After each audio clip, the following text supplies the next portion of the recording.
Isang lihim na hardin sereno de los cristales.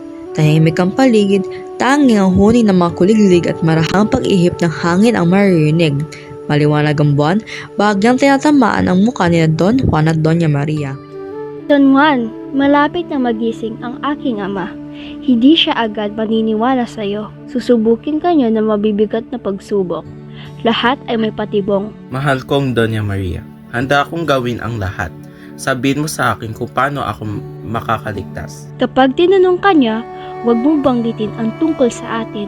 Sabihin mong nais mong maglingkod at wala ng iba. At pagkatapos, Sundin mo lahat ng iutos niya, kahit gaano kahirap. Pero tandaan mo, ako ang gagawa ng lahat para sa iyo. Huwag kang gagawa ng anuman nang wala akong payo. paano kung may ipapagawa siyang hindi ko kayang gawin? Huwag mong ipapahalata ang takot. Matalino at tuso ang aking ama. Isang maling galaw mo lang, maaari kang mapahamak. Pero huwag kang mag-alala, mamayang gabi, babalikan kita rito. Malalaman natin kung ano ang utos ng aking ama. Tumalikod si Doña Maria at naglakad pabalik sa palasyo. Naiwan si Don Juan nakatingin sa kawalan, kinakabahan ngunit determinado. Sa harap ng palasyo, nakatayo si Don Juan habang nakatanaw sa mga pintuang unti-unting bumubukas. Lumitaw ang monarkong si Haring Salermo sa mataas na balkonahe, nakatingin ng matalim sa panauhin. Alam mo ba, ang monarko ay ang pinakamataas at pinakamapangyarihang tao na mumuna sa isang bansang sistema ng pamahalaang ay monarkiya. Sino ka, binata? Anong pangalan mo? At saan ka nagmula? Magandang hapon po, mahal na hari. Ako po si Don Juan, isang prinsipe mula sa Brabania. Ako po ang bunsong anak ng mahal naming hari. Salamat sa iyong pagpati. Ngunit, bakit ka naririto? Ako po ay naparito sa atas ng pag-ibig. Sa panaginip ko po ay nakita ang kagandahan ng inyong anak. At mula noon, hindi na po ako mapakali. Kaya narito ako ngayon upang maglingkod sa inyo at patunayan ang aking layunin. Saglit na katahimikan, tinitigan ni Haring Salermo si Don Juan. Tila sinusuri ang kanyang sinseridad. Kung gayon, pumanhik ka sa aking palasyo. Marami tayong dapat pag-usapan. Hindi ko po tatanggihin ang inyong utos, mahal na hari. Ano man ang nais ninyong ipagawa, susundin ko. Ngayon din, kumuha ka ng sansalok ng trigo, yung hindi pa inaani. Dalhin mo ito rito ng madali. Lumisan ang utusan upang sundin ang utos. Samantala, si Don Juan ay tahimik na naghihintay. Alam mo ba, ang sansalo pa isang sukat ng dami, kantumbas ng humigit kumulang 3 litro. Ang trigo ay isang uri ng damong may uhay na puno ng buti na kabilang sa genus Triticum. Ito ay ginagamit sa paggawa ng arena. Ngayon, pakinggan mo ang utos ko. Dalhin mo ang trigong ito sa bundok na mataas. Ibagin mo ang bundok hanggang ito'y maging patag. Doon mo ikalat ang trigo. Ngayong gabi rin, kailangan mo itong itanim, patubuin at pagbungahin. Sa parehong gabi, anihin mo ito at bago magbukang liwayway, gawin mo ang tinapay upang maging agahan ko bukas. Ito magagawa sa loob lamang ng isang gabi. Walang sagot ang hari. Malikod siya at iniwang si Don Juan sa gitna ng bulwagan. Kinuha ni Don Juan ang trigo at lumakad palabas ng palasyo, dala ang bigat ng hamon. Tahimik ang gabi, ngunit sa kanyang isipan na naglalaro ang takot at pag-aalala.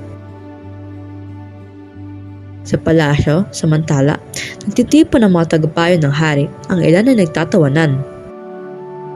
Ano kaya ang iniisip ng prinsipe? Alam ba niyang wala pang nakalampas sa mga pagsubok ng ating mahal na hari? Isang hangal! Naghahanap lang siya ng kanyang kamatayan. Mula sa bintana, unti-unti nang lumulubog ang araw, nagpapahiwatig ng nalalapit na gabi. Si Don Juan ay nasa kanyang silid, tahimik ngunit puno ng kaba, iniisip kung paano niya malalampasan ang pagsubok. Paano ko ito magagawa sa isang gabi lang? Kailangan itanim, patubuin, anihin at gawing tinapay. Biglang bumukas ang bintana. Pumasok si Doña Maria, maingat at walang ingay.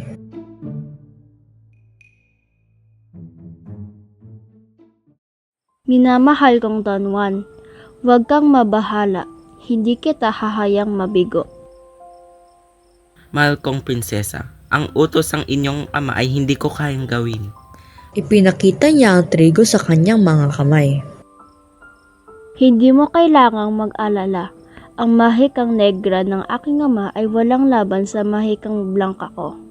Ako ang bahala sa lahat. Alam mo ba? Ang Mahika Negra o Black Magic na taglay ni Haring Salermo ay itinuturing na kapangyarihang itim o bisang tulad ng kulam na ginagamit upang pangbabawan o dulutan ng sakit ang isang tao. Samantalang, ang Mahika Blanca o White Magic na taglay ni Doña Maria ay kapangyarihang puti na ginagamit lamang para sa kabutihan. Prinsipe kong minamahal, magpahinga ka na. Ako ang bahala sa lahat. Maingat niyang hinaplos ang noo ni Don Juan, tsaka tumayo at lumabas sa silid. Sa kanyang paglabas, isang mahiwagang liwanag ang bumalat sa paligid. Itinaas niya ang kanyang kamay at isang malakas na hangin ang umihip.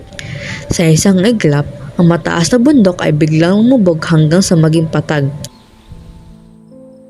Ang trigo ay isa-isang itanim at sa loob lamang ng ilang segundo, ito'y tumubo at namunga. Sa di kalayuan, lumitaw ang mga mahiwagang nilalang, mga inchik na bihasa sa paggawa. Nagsimula silang gumalaw ng mabilis, tinig ng pukpukan at kalansing ng mga kasangkapan ang umalingaw-ngaw. Mabilis! Bilisan pa! Walang masasayang kahit isang butil. Ang inaning trigo ay agad giniling, hinalo, minasa at hinulma. Sa loob ng ilang saglit, isinilid sa pugon ang mga tinapay. Sa huling pagtunog ng kampana, natapos ang kanilang gawain. Maingat na kinuha ni Doña Maria ang mga bagong lutong tinapay at dinala pabalik sa silid ni Don Juan. Sa loob ng palasyo, unti-unti nagkakagisingan ang mga tao. Tahimik ang paligid nang biglang mapansin ng isa sa mga lingkod ang nasa hapagkainan. Tignan nyo! Ang tinapay, hindi maaari.